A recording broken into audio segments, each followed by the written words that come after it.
ಕಾರ್ಯಕ್ರಮವನ್ನ ಇಲ್ಲಿ ಆಯೋಜನೆ ಮಾಡಲಾಗಿದೆ. ಈ ರೀತಿಯ ಒಂದು ಕಾರ್ಯಕ್ರಮ ಹಳ್ಳಿಗಳಲ್ಲಿ ಆಗ್ತಾ ಇದೆ ಅಂದ್ರೆ ಅದು ಬಹಳ ಸಂತೋಷದ ಸಂಗತಿ. ಏನಪ್ಪಾ ಇದು ಭಾರತ ಮಾತಾ ಪೂಜನಾ ಕಾರ್ಯಕ್ರಮ? ನೀವೆಲ್ಲರೂ ನಿಮ್ಮ ಮನೆಯಲ್ಲಿ ಖಂಡಿತವಾಗಿ ದಿನ ಬೆಳಗ್ಗೆದ್ದು ದೀಪ ಹಚ್ಚಿ ದೇವರಿಗೆ ಪೂಜೆ ಮಾಡ್ತಾ ಇರ್ತೀವಿ. ಎಲ್ಲರೂ ಕೂಡ, ಮಕ್ಕಳು ಕೂಡ ದೇವರಿಗೆ ಪ್ರಾರ್ಥನೆ ಮಾಡುವಂತಹ ಒಂದು ವಾಡಿಕೆ ಇದೆ ಅಂತ ಈಗಲೂ ಎಲ್ಲ ಮಕ್ಕಳಲ್ಲೂ ಇದೆ ಅಂತ ನಾನು ಭಾವಿಸ್ತೇನೆ. ಹಾಗೆ ನಾವೇನು ದೇವರಿಗೆ ಪೂಜೆ ಮಾಡ್ತೇವೆ ಅದೇ ದೇವರಲ್ಲಿ ಭಾರತ ಮಾತೆಯನ್ನು ಕೂಡ ನಾವು ಸೇರಿಸಿಕೊಳ್ತೇವೆ. ಭಾರತ ಮಾತೆಯು ಕೂಡ ನಮ್ಮ ದೇವರು ಅಂತ. ಇಡೀ ಜಗತ್ತಿನಲ್ಲಿ ಯಾವುದಾದ್ರೂ ಒಂದು ದೇಶ ಇದೆ, ಅದು ತನ್ನ ದೇಶವನ್ನ ತಾಯಿ ಅಥವಾ ತಾಯಿಗೆ ಹೋಲಿಸ್ತಾರೆ, ದೇವರಿಗೆ ಹೋಲಿಸ್ತಾರೆ ಅಂದ್ರೆ ಅದು ಭಾರತ ಮಾತ್ರ. ನಾವೇನು ಇವತ್ತು ಭಾರತ ಮಾತೆಯನ್ನ ತಾಯಿ ಅಂತ ಗೌರವಿಸ್ತೇವೆ, ನಾವೇನು ತಾಯಿಗೆ ಕೊಡುವಂತಹ ಗೌರವಗಳೆಲ್ಲವನ್ನು ನಾವು ನಮ್ಮ ದೇಶಕ್ಕೆ, ನಮ್ಮ ಭಾರತ ಮಾತೆಗೆ ಕೊಡ್ತೇವೆ. ಅದು ನಮ್ಮ ಭಾರತ ದೇಶದ ಶ್ರೇಷ್ಠತೆ. ಭಾರತ ಮಾತೆಯ ಪೂಜನ ಅಂದ್ರೆ ಇದೇನು ಮಂತ್ರ ತಂತ್ರಗಳಿಂದ ಕೂಡಿದಂತಹ ಒಂದು ಪೂಜೆ ಅಲ್ಲ, ಆದರೆ ಮನಸ್ಸಿನಿಂದ ನಾವು ಭಾರತ ಮಾತೆಗೆ ಅರ್ಪಿಸುವಂತಹ ಒಂದು ಕ್ಷಣ ಅಥವಾ ಅರ್ಪಿಸುವಂತಹ ಒಂದು ರೀತಿ, ಅದನ್ನ ನಾವು ಭಾರತ ಮಾತೆಯ ಪೂಜನ ಅಂತ ಕರೀತೇವೆ. ಪೂಜೆ ಮಾಡಬೇಕು ಅಂದ್ರೆ ನಿಮಗೆ ಪುರೋಹಿತರೇ ಬೇಕು ಅಥವಾ ನಿಮಗೆ ಮಂತ್ರ ತಂತ್ರಗಳಿಂದನೇ ಆಗ್ಬೇಕು ಅಂತ ಇಲ್ಲ. ಆದ್ರೆ ನಾವು ಮಾಡುವಂತಹ ಒಂದು ಸಂಕಲ್ಪ ಏನಿದೆ ಅದು ನಿಜವಾದ ಪೂಜೆ. ಆ ಸಂಕಲ್ಪವನ್ನ ಮಾಡೋದಷ್ಟೇ ಅಲ್ಲ, ಅದನ್ನ ಕಾರ್ಯರೂಪಕ್ಕೆ ತರಬೇಕು. ಅದು ಭಾರತ ಮಾತಾ ಪೂಜನದ ನಿಜವಾದ ಒಂದು ಆಶಯ. ಇಲ್ಲಿ ಬರೆದಿದೆ, ಶಕ್ತಿ ಸ್ವರೂಪಿಣಿ ಭಾರತ ಮಾತೆಯ ದುರ್ಜಯ ಪುನರವತಾರ ಅಂತ. ಅಂದ್ರೆ ಶಕ್ತಿ ಸ್ವರೂಪಿಣಿಯಾದ ಭಾರತ ಮಾತೆಯ ಪುನರವತಾರ. ನಾವು ಅದನ್ನ ಮತ್ತಷ್ಟು ಭಾರತ ಮಾತೆಯ ಶಕ್ತಿಯನ್ನ ಇನ್ನೂ ಹೆಚ್ಚಿಸಬೇಕು.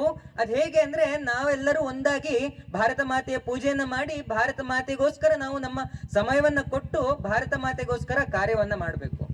ಆಗ ದುರ್ಜಯ ಪುನರವತಾರ ಮರುಕಳಿಸುತ್ತದೆ.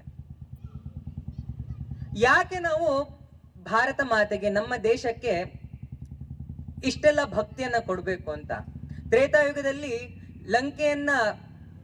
ಲಂಕೆಯಲ್ಲಿ ರಾವಣನನ್ನು ಸಂಹರಿಸಿದ ನಂತರ ಶ್ರೀರಾಮಚಂದ್ರ ಅಯೋಧ್ಯೆಗೆ ವಾಪಸ್ ಬರಬೇಕು ಅಂತ ಹೊರಡಬೇಕಾದ್ರೆ ಲಕ್ಷ್ಮಣ ಕೇಳ್ತಾನೆ, ಅಣ್ಣ, ಬಂಗಾರದಂತಹ ಲಂಕೆಯನ್ನ ಬಿಟ್ಟು ನಾವ್ ಯಾಕೆ ಅಯೋಧ್ಯೆಗೆ ಹೋಗ್ಬೇಕು? ಅಲ್ಲಿ ಹೇಗಿದ್ರು ಭರತ ರಾಜ್ಯಭಾರವನ್ನ ಮಾಡ್ತಾ ಇದ್ದಾನೆ.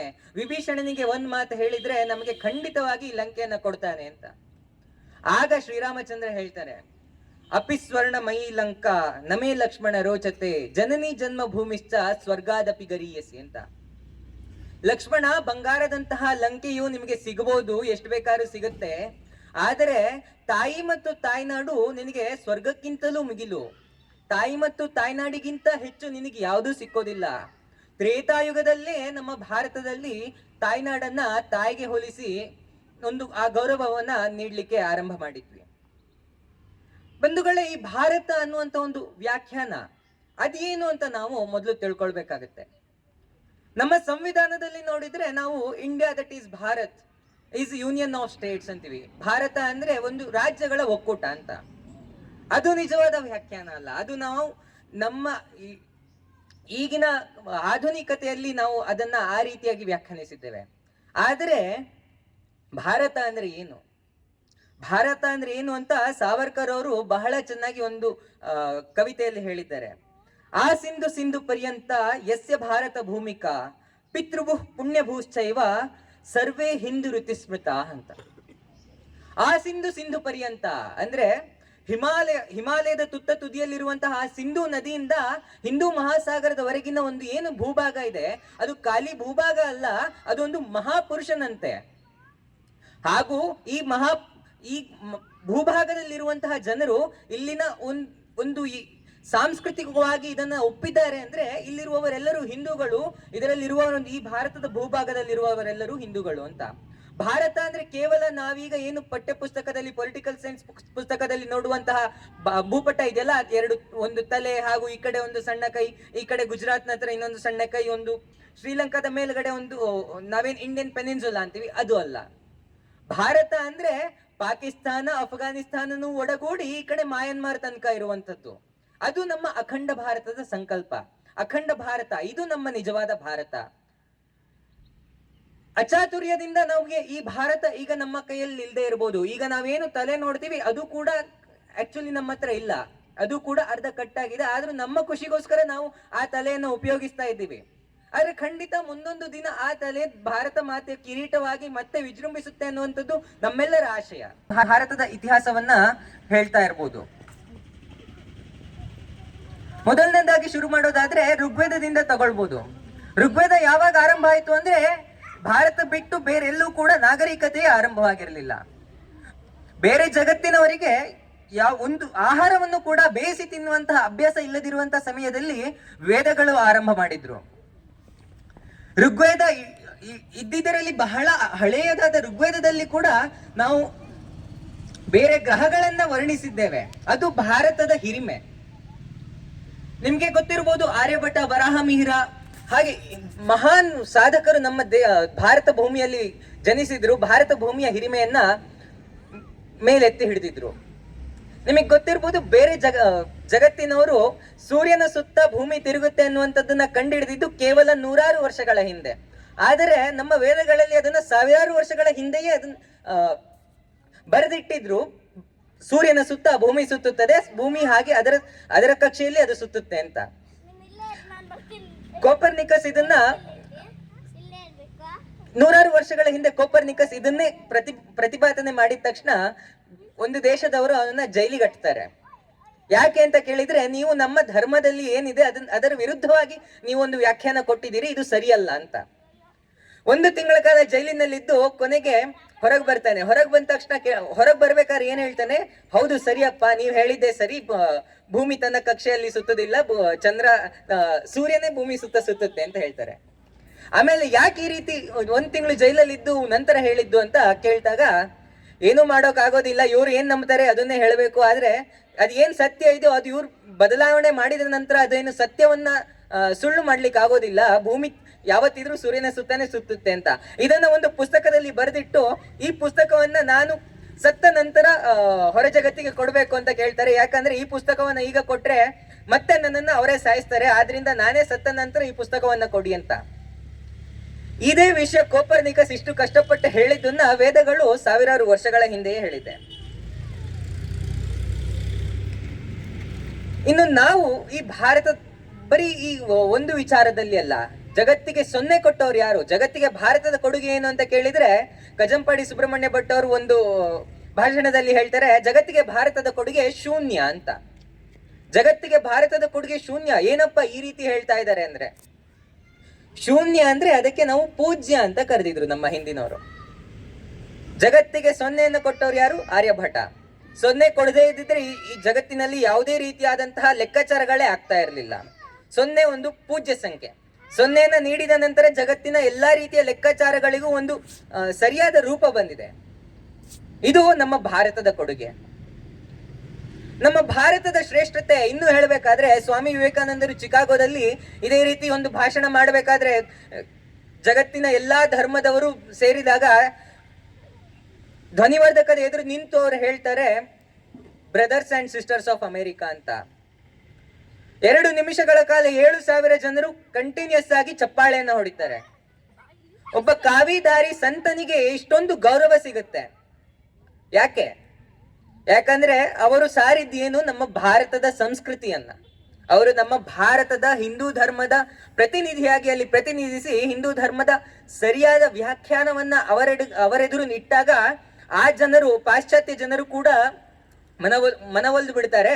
ಭಾರತದ ನಿಜವಾದ ಒಂದು ಸಾಂಸ್ಕೃತಿಕ ಹಿನ್ನೆಲೆಯನ್ನ ತಿಳಿದುಕೊಳ್ತಾರೆ. ಅಲ್ಲಿಯವರೆಗೂ ಭಾರತ ಕೇವಲ ಸಾಂಬಾರಕ್ಕೋಸ್ಕರ ಬ್ರಿಟಿಷರು ಬಂದಿದ್ರು, ಆದ್ರೆ ಭಾರತದ ನಿಜವಾದ ಸಾಂಸ್ಕೃತಿಕ ಹಿನ್ನೆಲೆ ಇಡೀ ಜಗತ್ತಿಗೆ ಸ್ವಾಮಿ ವಿವೇಕಾನಂದ ಹೇಳಿದ್ರು. ಮೆಕಾಲೆ ಇಡೀ ಭಾರತವನ್ನ ಸುತ್ತಿ ನಂತರ ಇಂಗ್ಲೆಂಡ್ಗೆ ಹೋಗ್ತಾರೆ. ಭಾರತವನ್ನ ಇಬ್ಬಾಗ ಮಾಡಬೇಕು, ಭಾರತವನ್ನ ಒಡಿಬೇಕು, ಅಥವಾ ಭಾರತವನ್ನ ಬ್ರಿಟಿಷರು ಪೂರ್ತಿಯಾಗಿ ಪಡೆದುಕೊಳ್ಬೇಕಂದ್ರೆ ಅದಕ್ಕಿರುವುದು ಒಂದೇ ಒಂದು ಸೂತ್ರ. ಅದೇನಪ್ಪಾ ಅಂದ್ರೆ, ಭಾರತದ ಶಿಕ್ಷಣ ಪದ್ಧತಿಯನ್ನ ನಾವು ಬದಲಾಯಿಸಬೇಕು ಅಂತ. ಭಾರತದ ಶಿಕ್ಷಣ ಪದ್ಧತಿಯನ್ನ ಬದಲಾಯಿಸುವುದು ಅಂದ್ರೆ ಏನು? ಭಾರತದಲ್ಲಿರುವ ಗುರುಕುಲ ಪರಂಪರೆಯನ್ನ ಒಡಿಬೇಕು. ಅದಾದ ನಂತರ ಮಾತ್ರ ಭಾರತವನ್ನ ಬ್ರಿಟಿಷರು ಪೂರ್ತಿಯಾಗಿ ಪಡಿಲಿಕ್ಕಾಗುತ್ತೆ ಅಂತ ಮೆಕಾಲೆ ಇಂಗ್ಲೆಂಡ್ಗೆ ಹೋಗಿ ಇಡೀ ದೇಶವನ್ನ ಸುತ್ತಿದ ನಂತರ ಹೇಳ್ತಾರೆ. ಆಗ ಹೇಳ್ತಾರೆ ಇಡೀ ಭಾರತದಲ್ಲಿ ಒಬ್ಬರೇ ಒಬ್ಬರು ಭಿಕ್ಷುಕರು ಕಣ್ಣಿಗೆ ಕಾಣಲಿಲ್ಲ ಅಂತ. ಇದು ಭಾರತದ ಶ್ರೇಷ್ಠತೆ. ನೀವೆಲ್ಲರೂ ನೋಡಿರ್ಬೋದು ಛತ್ರಪತಿ ಸಂಭಾಜಿ ಮಹಾರಾಜ್. ನೀವೆಲ್ಲರೂ ಇತಿಹಾಸ ಗೊತ್ತಿಲ್ಲದೆ ಇದ್ರು ಕೂಡ ಕೆಲವರಾದ್ರೂ ಸಿನಿಮಾವನ್ನ ನೋಡಿರ್ತೀರಿ. ಛಾವ ಅನ್ನುವ ಸಿನಿಮಾದಲ್ಲಿ ಛತ್ರಪತಿ ಸಂಭಾಜಿ ಮಹಾರಾಜರ ನಾಲಿಗೆಯನ್ನ ಕತ್ತರಿಸ್ತಾರೆ, ಅವರ ಚರ್ಮವನ್ನ ಸುಲಿತಾರೆ, ಕಣ್ಣುಗಳನ್ನ ಕೀಳ್ತಾರೆ. ಆದ್ರೂ ಕೂಡ ನಾನು ಈ ಪರಕೀಯನ ಕೈಯಿಂದ ನಾನು ಸಾಯೋದಿಲ್ಲ, ನಾನು ಸಾಯೋದಿದ್ರೆ ನನ್ನ ಭಾರತ ಮಾತೆಗೆ ಮಾತ್ರ ಅಂತ. ಹಿಂದವಿ ಸ್ವರಾಜ್ಯಕ್ಕೆ ಶಿವಾಜಿ ಮಹಾರಾಜರು ಹಾಗೂ ಸಂಭಾಜಿ ಮಹಾರಾಜರ ಕೊಡುಗೆ. ಅವರು ತನ್ನ ಕುಟುಂಬವನ್ನೆಲ್ಲ ತೊರೆದು ಭಾರತ ಮಾತೆಗೆ ತನ್ನ ದೇಹವನ್ನು ಅರ್ಪಿಸಿದ್ರು. ಇದೇ ರೀತಿ ಹಲವಾರು ಮಹಾರಾಜರುಗಳಿದ್ದಾರೆ, ಸ್ವಾತಂತ್ರ್ಯ ಹೋರಾಟಗಾರರಿದ್ದಾರೆ. ಕಿತ್ತೂರು ರಾಣಿ ಚೆನ್ನಮ್ಮ ಇರ್ಬೋದು, ಝಾನ್ಸಿ ರಾಣಿ ಲಕ್ಷ್ಮೀಬಾಯಿ ಇರ್ಬೋದು, ತಾತ್ಯ ಟೋಪೆ ಇರ್ಬೋದು, ಭಗತ್ ಸಿಂಗ್ ಇರ್ಬೋದು, ಚಂದ್ರಶೇಖರ್ ಆಜಾದ್ ಇರ್ಬೋದು. ಸಾವಿರಾರು ಜನರು ಭಾರತ ಮಾತೆಗೋಸ್ಕರ ತನ್ನ ಜೀವವನ್ನ ಅರ್ಪಣೆ ಮಾಡಿದ್ದಾರೆ. ಅದರ ಫಲವಾಗಿ ನಾವಿಲ್ಲಿ ಆರಾಮವಾಗಿ ಕೂತ್ಕೊಂಡು ಮಾತಾಡ್ತಾ ಇದ್ದೀವಿ, ಆರಾಮವಾಗಿ ನಮ್ಮ ಜೀವನವನ್ನ ಸಾಗಿಸ್ತಾ ಇದ್ದೀವಿ. ಭಾರತ ಇಂಥ ಒಂದು ದೇಶ ಅಂದ್ರೆ ಅಲ್ಲಿ ಹುಟ್ಟುವವರೆಲ್ಲರೂ ಒಂದು ರೀತಿಯ ದೇಶಭಕ್ತರಾಗಿ ಹುಟ್ಟುತ್ತಾರೆ. ಆದ್ರೆ ಸಮಾಜದ ಒಂದು ಹಲವಾರು ಅಡಚಣೆಗಳು ಅಥವಾ ನಾವೇನದನ್ನ ಡಿಸ್ಟ್ರಾಕ್ಷನ್ಸ್ ಅಂತ ಹೇಳ್ತೀವಿ, ಅದರ ಮೂಲಕ ತನ್ನ ಭಾರತದ ಮೇಲಿನ ಭಕ್ತಿಯನ್ನ ಕೆಲವರು ಮರೆಯೋದಕ್ಕೆ ಮರಿತಾರೆ. ಅಟಲ್ ಬಿಹಾರಿ ವಾಜಪೇಯಿ ಅವರು ಅವರ ಕವಿತೆಯಲ್ಲಿ ಹೇಳಿದ್ದಾರೆ, भारत कोई भूमि का टुकड़ा नहीं, यह जीता जगता राष्ट्र पुरुष है, यह वंदन की भूमि है, ये अभिनंदन की भूमि है, इसकी नदी नदी गंगा है, इसका कंकड़ कंकड़ शंकर है, हम जिएंगे तो इस भारत के लिए और मरेंगे तो इस भारत के लिए. ಎಷ್ಟು ಸುಂದರವಾಗಿದೆ ಈ ಸಾಲುಗಳು. ಭಾರತ ಕೇವಲ ಒಂದು ಭೂಮಿಯ ಭೂಭಾಗವಲ್ಲ, ಅದು ಒಂದು ತಾಯಿ ಇದ್ದಂತೆ ನಮಗೆ. ಇಲ್ಲಿರುವಂತಹ ನದಿಗಳು ನಮಗೆ ದೇವರು. ನಾವು ನದಿಗಳಲ್ಲೂ ಕೂಡ ದೇವರನ್ನ ಕಾಣ್ತೇವೆ, ಪ್ರಾಣಿ ಪಕ್ಷಿಗಳಲ್ಲೂ ಕೂಡ ದೇವರನ್ನ ಕಾಣ್ತೇವೆ. ಹಾಗೆ ನಾವು ಜೀವನ ಮಾಡೋದಾದ್ರೆ ನಾವು ಭಾರತಕ್ಕೋಸ್ಕರ ಜೀವನ ಮಾಡಬೇಕು, ನಾವು ಸಾಯೋದಾದ್ರೆ ಭಾರತಕ್ಕೋಸ್ಕರ ಸಾಯಬೇಕು ಅಂತ. ಇದೆಲ್ಲ ಮಾತುಗಳು ಕೂಡ ನಮಗೆ ಹೆಚ್ಚು ಅನಿಸ್ಬೋದು ಅಥವಾ ಅತಿರೇಕ ಅಂತ ಅನ್ನಿಸ್ಬೋದು ಕೆಲವರಿಗೆ. ಆದರೆ ಬಹಳ ಸುಲಭ ಆ ರೀತಿ ಜೀವನ ಮಾಡುವಂಥದ್ದು. ನೀವೇನಿವತ್ತು ಭಾರತ ಮಾತಾ ಪೂಜನಕ್ಕಾಗಿ ಇಲ್ಲೆಲ್ಲ ಬಂದಿದ್ದೀರಿ, ಒಬ್ಬೊಬ್ಬರು ಕೂಡ ಏನೊಂದು ಹೂವನ್ನ ಅರ್ಪಣೆ ಮಾಡ್ತೀರಿ. ಹೂವನ್ನ ಅರ್ಪಣೆ ಮಾಡಬೇಕಾದ್ರೆ ಮನಸ್ಸಿನಲ್ಲಿ ಒಂದು ಸಂಕಲ್ಪ ಮಾಡಿ, ನಾನು ನನ್ನ ದೇಶಕ್ಕಾಗಿ ಈ ರೀತಿಯ ಒಂದು ಸಂಕಲ್ಪ ಮಾಡ್ತೇನೆ, ನಾನು ನನ್ನ ದೇಶಕ್ಕಾಗಿ ಯಾವುದೋ ಒಂದು ಒಳ್ಳೆಯ ಕೆಲಸವನ್ನ ನನ್ನ ದೇಶ ಹಿತಕ್ಕಾಗಿ ಒಂದು ಕೆಲಸ ಮಾಡ್ತೇನೆ ಅಂತ. ಬರೀ ಅದನ್ನ ಸಂಕಲ್ಪ ಮಾಡಿ ಹಾಕೋದಲ್ಲ, ಅದನ್ನ ಕಾರ್ಯರೂಪಕ್ಕೆ ತರಬೇಕು. ಕಾರ್ಯರೂಪಕ್ಕೆ ತರೋದು ಹೇಗೆ? ಬಹಳ ಸುಲಭ. ನಮ್ಮ ಜೀವನ ಶೈಲಿ. ನಮ್ಮ ಜೀವನ ಶೈಲಿಯನ್ನ ರಾಷ್ಟ್ರೀಯ ಸ್ವಯಂ ಸೇವಕ ಸಂಘದ ಪಂಚ ಪರಿವರ್ತನೆಗಳನ್ನ ನಾವು ಅಳವಡಿಸಿಕೊಂಡ್ರೆ ಖಂಡಿತವಾಗಿ ನಾವು ನಮ್ಮ ಭಾರತ ಮಾತಾ ಪೂಜನದ ಕಾರ್ಯಕ್ರಮ ಒಂದು ಸಕ್ಸಸ್ ಅಂತ ಹೇಳ್ಬೋದು. ಏನಪ್ಪ ಈ ಪಂಚ ಪರಿವರ್ತನೆಗಳು? ಸಾಮಾಜಿಕ ಸಾಮರಸ್ಯ, ಪರ್ಯಾವರಣ ಸಂರಕ್ಷಣೆ, ಸ್ವದೇಶಿ ಭಾವ ಜಾಗರಣ, ಕುಟುಂಬ ಪ್ರಬೋಧನ, ನಾಗರಿಕ ಕರ್ತವ್ಯ. ಸಾಮಾಜಿಕ ಸಾಮರಸ್ಯ ಗೊತ್ತಿರ್ಬೋದು, ನಮ್ಮ ಭಾರತದಲ್ಲಿ ಈಗ 21ನೇ ಶತಮಾನದಲ್ಲಿ ಯಾವ ರೀತಿಯಾಗಿ ನಾವೆಲ್ಲ ಜೀವನ ನಡೆಸ್ತಾ ಇದ್ದೇವೆ ಅಂತ. ಯಾವುದೇ ಸರ್ಕಾರಿ ಕೆಲಸಕ್ಕೆ ಯಾವ್ದು ಒಂದು ಕಾಗದವನ್ನ ಭರ್ತಿ ಮಾಡ್ಲಿಕ್ಕೆ ಹೋದ್ರೆ ಮೊದಲು ಅಲ್ಲಿ ಕೇಳುವಂತದ್ದು ನಿಮ್ಮ ಹೆಸರು, ವಯಸ್ಸು ಹಾಗೂ ಜಾತಿ. ನಾವು ಈ ಜಾತಿ ಎಂಬ ಒಂದು ಸಂಕೋಲೆಯಿಂದ ಹೊರಗಡೆ ಬಂದ್ರೆ ಆ ಸಾಮಾಜಿಕ ಸಾಮರಸ್ಯವನ್ನ ಸಾಧಿಸಬಹುದು. ಇದು ನಮ್ಮ ಭಾರತದ ಶ್ರೇಷ್ಠತೆ. ಯಾಕಂದ್ರೆ ಇಷ್ಟು ಜಾತಿ ಇದೆ ನಮ್ಮ ಭಾರತದಲ್ಲಿ, ಸಾವಿರಾರು ಜಾತಿ ಇದೆ, ಸಾವಿರಾರು ಭಾಷೆ ಇದೆ, ಸಾವಿರಾರು ಪಂಗಡಗಳಿದ್ದಾವೆ.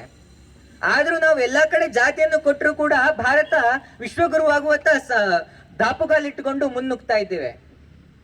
ಈ ಜಗತ್ತಿನಲ್ಲಿ ನಾವು ಎಷ್ಟು ಮುಂದಿದ್ದೇವೆ ಅಂದ್ರೆ ಅಮೆರಿಕನ ದೊಡ್ಡಣ್ಣ ಅಂತ ಹೇಳ್ಬೋದು, ದೊಡ್ಡಣ್ಣ ಕೂಡ ಈ ಭಾರತಕ್ಕೆ ಹೆದರುವಂತ ಒಂದು ಸಮಯದಲ್ಲಿ ನಾವಿದ್ದೇವೆ. ಜಗತ್ತಿಗೆ ಭಾರತದ ಶ್ರೇಷ್ಠತೆ ಏನು ಅಂತ ಚೆನ್ನಾಗಿ ಅರ್ಥ ಆಗಿದೆ ಅಂತ ನಾವೀಗ ಈಗಿನ ಕಳೆದ ಕೆಲವು ವರ್ಷಗಳಿಂದ ತಿಳ್ಕೊಳ್ಬಹುದು. ಜಗತ್ತಿನಲ್ಲಿ ಏನೇ ಆಗ್ತಾ ಇದ್ರು ಕೂಡ ಆ ವಿಷಯಕ್ಕೆ ಭಾರತ ಯಾವುದಾದ್ರೂ ಒಂದು ರೀತಿಯಲ್ಲಿ ಸಂಬಂಧಪಟ್ಟಿದ್ದು ಜಗತ್ತಿನ ಆಗು ಹೋಗುಗಳನ್ನ ಒಂದು ರೀತಿ ನಾವು ವಿಶ್ವಗುರುವಾಗಿ ಕಂಟ್ರೋಲ್ ಮಾಡ್ತಾ ಇದ್ದೀವಿ ಅಂತಾನೆ ಹೇಳ್ಬೋದು. ಇದು ನಮ್ಮ ಭಾರತದ ಶ್ರೇಷ್ಠತೆ, ಇದು ನಮ್ಮ ತಾಯಿಯ ಹಿರಿಮೆ ಅಂತ ನಾವು ಹೇಳ್ಕೊಳ್ಬೇಕು. ಇನ್ನು ಪರ್ಯಾವರಣ ಸಂರಕ್ಷಣೆ. ಪರ್ಯಾವರಣ ಅಂದ್ರೆ ನಿಮ್ಗೆಲ್ಲರಿಗೂ ಗೊತ್ತೇ ಇದೆ, ನಮ್ಮ ಸುತ್ತರದ ಪರಿಸರದ ಸಂರಕ್ಷಣೆ. ನಾವೇನು ಯಾವುದೋ ಒಂದು ಹೋರಾಟ ಮಾಡಿ ಪರಿಸರ ಸಂರಕ್ಷಣೆ ಮಾಡಬೇಕು ಅಂತ ಇಲ್ಲ. ಪರಿಸರ ಸಂರಕ್ಷಣೆನ ಕಸ ತೆಗೆಯುವುದು ಬೇಡ, ನೀವು ಕಸ ಹಾಕದೇ ಇದ್ರೆ ಸಾಕು, ಅದೇ ನಿಮ್ಮ ಕಡೆಯಿಂದ ಆಗುವಂತಹ ಪರಿಸರ ಸಂರಕ್ಷಣೆ. ಭಾರತದಲ್ಲಿ ಸ್ವಚ್ಛ ಭಾರತ್ ಅಭಿಯಾನ್ ಶುರುವಾದಾಗಿನಿಂದ ನಿಮಗೆ ಎಲ್ಲರೂ ಹೇಳ್ತಾನೆ ಇದ್ದಾರೆ ಪ್ಲಾಸ್ಟಿಕ್ ಅನ್ನ ಬಳಸಬೇಡಿ ಅಂತ. ನಾವು ಈ ಪ್ಲಾಸ್ಟಿಕ್ ಅನ್ನ ಬಳಸೋದು ಕಮ್ಮಿ ಮಾಡಿದ್ರೆ ಅದು ಕೂಡ ನಾವು ಭಾರತ ಮಾತೆಗೆ ಮಾಡಿದಂತಹ ಸೇವೆ. ಎಷ್ಟೋ ರಾಷ್ಟ್ರಗಳಿದ್ದಾವೆ ಭಾರತಕ್ಕಿಂತ ಹೆಚ್ಚು ಶುಚಿಯಾಗಿದೆ, ಸ್ವಚ್ಛತೆಯಿಂದ ಇದೆ. ಯಾಕೆ? ಎಷ್ಟೋ ಜನ ನಾವು ನೋಡಿರ್ಬೋದು, ಈಗಿನ ಇನ್ಸ್ಟಾಗ್ರಾಮ್ ಫೇಸ್ಬುಕ್ ನಲ್ಲಿ ಬೇರೆ ದೇಶಕ್ಕೆ ಹೋಗಿ ಓದ್ತಾರೆ, ಆವಾಗ ಅಲ್ಲಿನ ಜನರನ್ನ ಅವರು ಹೇಳ್ತಾ ಇರ್ತಾರೆ, ನೋಡಿ ಇಲ್ಲಿನ ಜನರು ಎಷ್ಟು ಕ್ಲೀನ್ ಇದ್ದಾರೆ, ಇಲ್ಲಿನ ಜನರು ಕಸ ಹಾಕೋದಿಲ್ಲ, ಇಲ್ಲಿನ ಜನರು ಆ ಸಿವಿಕ್ ಸೆನ್ಸ್ ಅನ್ನೋದನ್ನ ಪಾಲನೆ ಮಾಡ್ತಾರೆ ಅಂತ. ಯಾಕೆ ನಮ್ಮ ಭಾರತದಲ್ಲಿ ಯಾಕೆ ಇದು ಸಾಧ್ಯವಿಲ್ಲ? ಖಂಡಿತ ಸಾಧ್ಯ ಇದೆ. ಅದಕ್ಕೆ ಮಕ್ಕಳಿಗೆ ಮೊದಲು ನಾವು ತಿಳಿ ಹೇಳ್ಬೇಕು ಯಾವ ರೀತಿಯಾಗಿ ನಾವು ಪರ್ಯಾವರಣವನ್ನ ಸಂರಕ್ಷಣೆ ಮಾಡ್ಬೇಕು ಅಂತ. ನಾವು ನೋಡ್ತಾ ಇರ್ತೀವಿ, ಮಕ್ಕಳು ಇಲ್ಲೇ ಚಾಕ್ಲೇಟ್ ತಿಂತಾರೆ, ರ್ಯಾಪರ್ ಅಲ್ಲೇ ತೆಗೆದು ಬಿಸಾಡ್ತಾರೆ, ಅದ್ರ ಬದಲು ಜೇಬಿಗೆ ಹಾಕೊಂಡು ಬಂದು ಮನೆಯಲ್ಲಿರುವ ಕಸದ ಬುಟ್ಟಿಗೆ ಹಾಕಿ ಅಂತ ಹೇಳಿ. ಅದು ಕೂಡ ಒಂದು ರೀತಿಯ ಭಾರತ ಮಾತೆಗೆ ನಾವು ಕೊಡುವಂತಹ ಸೇವೆ. ಇನ್ನು ಸ್ವದೇಶಿ ಭಾವ ಜಾಗರಣ ನಿಮ್ಗೆಲ್ಲರಿಗೂ ಗೊತ್ತೇ ಇದೆ. ಮೇಕ್ ಇನ್ ಇಂಡಿಯಾ ಅನ್ನುವಂತಹ ಒಂದು ಕಾರ್ಯಕ್ರಮ. ನಾವೇನು ಉಪಯೋಗ ಮಾಡ್ತೇವೆ ಹೆಚ್ಚಿನದಾಗಿ ನಾವು ಸ್ವದೇಶಿ ವಸ್ತುಗಳನ್ನ ಉಪಯೋಗ ಮಾಡ್ಬೇಕು ಅಂತ. ಇದು ಕೂಡ ಬಹಳ ಕಷ್ಟದ್ದೇನಲ್ಲ. ನಿಮ್ಗೆ ಈ ಕೆಲವು ವರ್ಷಗಳಿಂದ ಭಾರತದಲ್ಲಿ ಹಲವಾರು ವಸ್ತುಗಳು ನಮ್ಮ ಭಾರತದಲ್ಲೇ ತಯಾರಾದಂತದ್ದು ನಿಮಗೆ ನಮ್ಮ ಕೈಗೆ ಸಿಗ್ತಾ ಇದೆ. ಆದರೂ ಕೂಡ ನಾವು ಕಡಿಮೆ ಬೆಲೆಯದನ್ನ ಆರಿಸಿ ಚೈನಾ ವಸ್ತುಗಳನ್ನು ಉಪಯೋಗ ಮಾಡ್ತೇವೆ. ಅದನ್ನ ಬಿಟ್ಟು ನಾವು ನಮ್ಮ ಭಾರತದ ವಸ್ತುಗಳನ್ನ ಉಪಯೋಗ ಮಾಡ್ಲಿಕ್ಕೆ ಪ್ರಾರಂಭ ಮಾಡಿದ್ರೆ ಅದು ಕೂಡ ಭಾರತ ಮಾತಾ ಪೂಜನದ ಒಂದು ಭಾಗವಾಗಿ ಭಾರತ ಮಾತೆಗೆ ನಮ್ಮ ಸೇವೆಯಾಗಿ ಹೊರಹೊಮ್ಮುತ್ತೆ. ಇನ್ನು ಕುಟುಂಬ ಪ್ರಬೋಧನ. ರಾಷ್ಟ್ರೀಯ ಸ್ವಯಂ ಸೇವಕ ಸಂಘದಲ್ಲಿ ಕೇವಲ ಒಂದು ಸಾಮಾಜಿಕ ಕಾರ್ಯವಲ್ಲದೆ ನಾವು ಕುಟುಂಬದಲ್ಲಿ ನಾವು ಹೇಗೆ ಇರಬೇಕು, ಕುಟುಂಬದಲ್ಲಿ ಸಾಮರಸ್ಯವನ್ನು ನಾವು ಹೇಗೆ ಕಾಯಬೇಕು, ನಮ್ಮ ಅಣ್ಣ ತಮ್ಮ ಅಕ್ಕ ತಂಗಿಯರನ್ನ, ನಮ್ಮ ತಾಯಿಯನ್ನ ಅಜ್ಜ ಅಜ್ಜಿಯನ್ನ ಹೇಗೆ ಗೌರವಿಸಬೇಕು, ಎಲ್ಲರೂ ಸಾಮರಸ್ಯವಾಗಿ ಹೇಗಿರ್ಬೇಕು ಅನ್ನೋದಕ್ಕೆ ಕುಟುಂಬ ಪ್ರಬೋಧನ ನಮ್ಮೆಲ್ಲರಿಗೂ ಒಂದು ದಾರಿದೀಪವಾಗಿ ಹಾಕಿಕೊಡ್ತಾ ಇದೆ. ಮಕ್ಕಳಿಗೆ ಮೊದಲದಾಗಿ ಹೇಗೆ ಹಿರಿಯರನ್ನ ಗೌರವಿಸಬೇಕು ಅಂತ ಕಲಿಸೋದ್ರಲ್ಲಿ ಕುಟುಂಬ ಪ್ರಬೋಧನದ ಪಾತ್ರ ಬಹಳ ಮುಖ್ಯವಾಗಿದೆ. ಇನ್ನು ನಾಗರಿಕ ಕರ್ತವ್ಯ ಅಥವಾ ನಾಗರಿಕ ಶಿಷ್ಟಾಚಾರ. ನಾಗರಿಕ ಕರ್ತವ್ಯ ಅನ್ನುವಂಥದ್ದು ಕಾನೂನು ಏನಿದೆ ಅದನ್ನು ನಾವು ಪಾಲಿಸುವಂಥದ್ದು ಮೊದಲನೇದಾಗಿ ನಾಗರಿಕ ಕರ್ತವ್ಯ ಅಂತ ಹೇಳ್ತೇವೆ. ಬಹಳ ಸಿಂಪಲ್ ಆಗಿ ಹೇಳೋದಾದ್ರೆ, ನೀವಿಲ್ಲಿ ಬೈಕಲ್ಲಿ ಬರ್ತಾ ಇದ್ರೆ ಹೆಲ್ಮೆಟ್ ಹಾಕಿಕೊಂಡು ಬರುವಂಥದ್ದು, ಇದು ಮೊದಲನೇ ಶಿಷ್ಟಾಚಾರ. ಇದು ಒಂದು ಶಿಷ್ಟಾಚಾರದ ಭಾಗ. ಇದೇ ರೀತಿ ಯಾವ ಕಾನೂನು ಇದೆ, ರಸ್ತೆಯಲ್ಲಿ ಹೋಗುವಾಗ ಯಾವ ಕಾನೂನು ಇರುತ್ತೆ ಅದನ್ನು ನಾವು ಪಾಲಿಸಿದ್ರೆ ಅದು ನಾಗರಿಕ ಶಿಷ್ಟಾಚಾರ, ಅದು ನಮ್ಮ ನಾಗರಿಕರ ಕರ್ತವ್ಯ. ಸಮಾಜದಲ್ಲಿ ಯಾವ್ದಾರೊಂದು ವಿಷಯ ಮಾಡಬಾರ್ದು ಅಂತ ಇದ್ರೆ, ಕಾನೂನು ಇದ್ರೆ ಅದನ್ನ ಪಾಲಿಸುವಂತದ್ದು ನಾಗರಿಕ ಶಿಷ್ಟಾಚಾರ. ಅದನ್ನ ನಾವು ಸರಿಯಾಗಿ ಮಾಡಿದ್ರೆ ಅದು ನಮ್ಮ ಭಾರತ ಮಾತೆಗೆ ಕೊಡುವಂತಹ ಕೊಡುಗೆ. ಆಗ ನಮ್ಮ ಭಾರತ ವಿಶ್ವಗುರುವಾಗುವತ್ತ ಒಂದು ಹೆಚ್ಚಿನ ಹೆಜ್ಜೆಯನ್ನ ಇಟ್ಟಂತಾಗುತ್ತೆ. ಇದೆಲ್ಲ ಮಾಡ್ಬೇಕಾದ್ರೆ ಹೇಗಪ್ಪ ಇದನ್ನೆಲ್ಲ ನಾವು ಕಲ್ತ್ಕೊಳ್ಳೋದು ಅಂತ. ರಾಷ್ಟ್ರೀಯ ಸ್ವಯಂ ಸೇವಕ ಸಂಘ 1925ರಲ್ಲಿ ಯಾವಾಗ ಪ್ರಾರಂಭ ಆಯಿತು, ಮೊದಲನೇ ದಿನದಿಂದನೂ ಕೂಡ ಇದನ್ನೇ ಹೇಳಿಕೊಂಡು ಬಂದಿರುವಂತದ್ದು.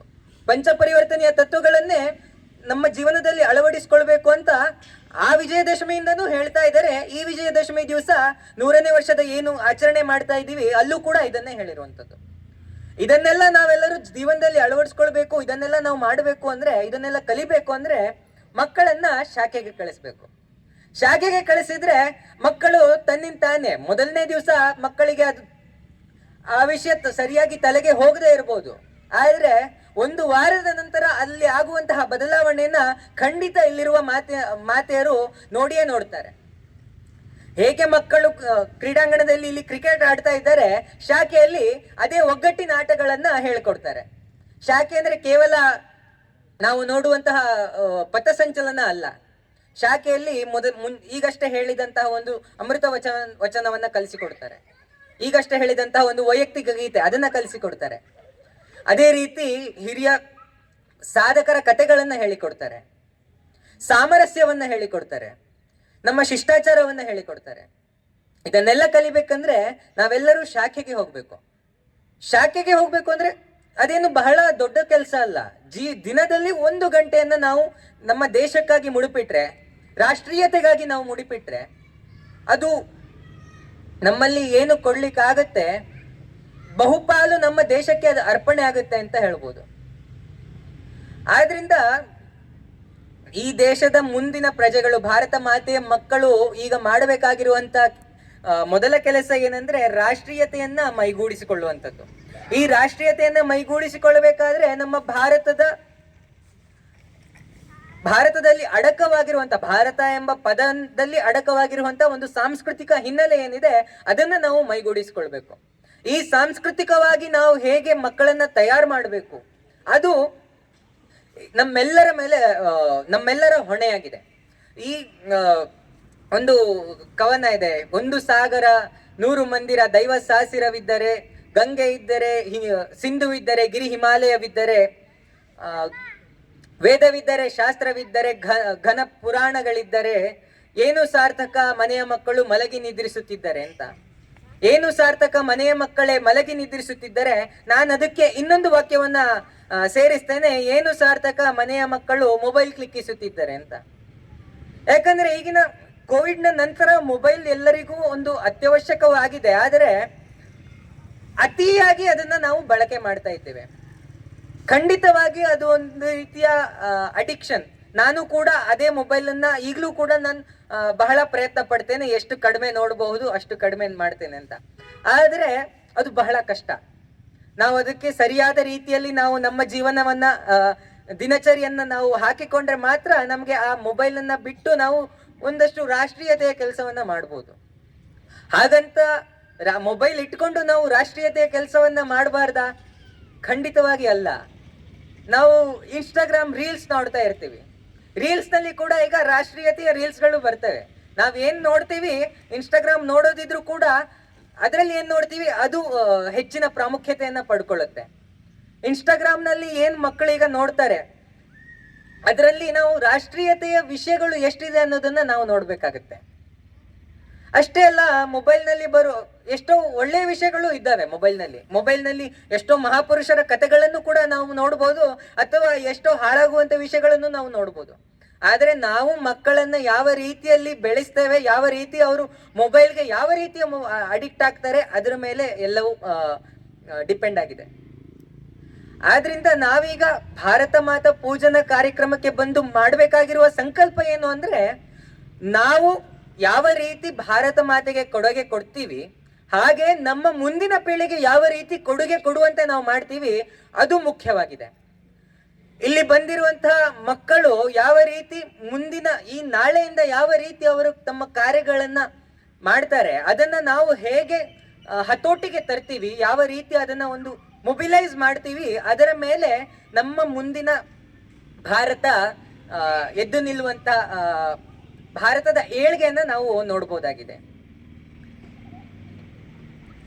ಆದ್ದರಿಂದ ನಾನು ಕೊನೆಯದಾಗಿ ಕೇಳ್ಕೊಳ್ಳೋದಂದ್ರೆ, ಈಗೇನು ನೀವೆಲ್ಲರೂ ಭಾರತ ಮಾತೆಯ ಪೂಜನ ಕಾರ್ಯಕ್ರಮಕ್ಕೆ ಬಂದು ಒಂದು ಸಂಕಲ್ಪ ಮಾಡಿ ಭಾರತ ಮಾತೆಗೆ ಒಂದು ಹೂವನ್ನ ಅರ್ಪಿಸ್ತೀರಿ, ಆ ಒಂದೊಂದು ಹೂವಿನ ಎಸಳಲ್ಲಿ ಒಂದೊಂದು ಸಂಕಲ್ಪವನ್ನಿಟ್ಟು ನಾನು ನನ್ನ ಭಾರತ ದೇಶಕ್ಕೆ ಯಾವುದಾದರೂ ರೀತಿಯಲ್ಲಿ ಕೊಡುಗೆ ಕೊಡ್ತೇನೆ. ಪ್ರತಿಯೊಬ್ಬ ಮಾತೆಯ ಸಂಕಲ್ಪದಲ್ಲಿ ಒಂದು ಎಸಳು, ನಾನು ನನ್ನ ಮಕ್ಕಳನ್ನ ಶಾಖೆಗೆ ಕಳಿಸ್ತೇನೆ, ನಾನು ನನ್ನ ಮಕ್ಕಳನ್ನ ರಾಷ್ಟ್ರೀಯತೆಯ ವಿಚಾರಗಳನ್ನ ದಿನಕ್ಕೊಂದು ಕಥೆಯನ್ನ ನಾನು ಅವ್ರು ಕೇಳುವಂತೆ ಮಾಡ್ತೇನೆ, ರಾಷ್ಟ್ರೀಯ